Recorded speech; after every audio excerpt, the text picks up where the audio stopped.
नमस्कार, सत्यदर्शन न्यूज मध्ये आपले स्वागत आहे। मी पायल शहा। एक नजर टाकूया आजच्या ठळक घडामोडीवर। श्री प्रभाकर स्वामी महाराज पुण्यतिथीनिमित्त भव्य मिरवणूक। श्री सद्गुरू प्रभाकर स्वामी महाराज यांच्या 69व्या पुण्यतिथी महोत्सवानिमित्त 2 फेब्रुवारीपासून विविध कार्यक्रम होत आहेत। आज बुधवार दिनांक 4 फेब्रुवारी रोजी सकाळी 11 वाजता श्री सद्गुरू प्रभाकर स्वामी महाराज मंदिरापासून भव्य मिरवणुकीस सुरुवात झाली। मिरवणुकीचे उद्घाटन पोलीस आयुक्त एम राजकुमार यांच्या हस्ते झाले। सम्राट चौक येथून निघालेली ही मिरवणूक पारंपरिक मार्गावरून रात्री 9 वाजता पुन्हा मंदिरात विसर्जित होत आहे।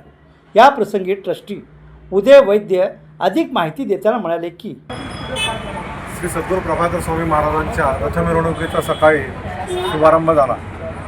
सोलापूरचे पोलीस सहाय्यक आयुक्त श्री मोहम्मद साहेब व त्यांच्या सुविध पत्नी सौभाग्यवती पवन मॅडम यांच्या हस्ते रथाची व पालखीची पूजा करण्यात आली। त्यानंतर रथ मिरवणुकीस शुभारंभ झाला। आज रथ जो आहे साधारणतः 9 ते 10 किलोमीटर शहराच्या विविध मार्गावरून जाणार आहे। रथ मिरवणुकीच्या निमित्ताने विविध ठिकाणी भाविकांनी वेगवेगळ्या ठिकाणी प्रसाद वाटपाचं काम केलेलं आहे, कार्यक्रम केलेला आहे व आपण पाहत आहात की पायघड्या व या ठिकाणी घातलेल्या आहेत। आज रात्री मंदिरामध्ये रथ आल्यानंतर आरती व शेजारती होऊन महाप्रसादाचे वाटप होईल। वाटप झाल्यानंतर आजच्या 3 दिवस चाललेला प्रभाकर महाराजांच्या 69व्या पुण्यतिथी महोत्सवाचा सांगता समारंभ होईल।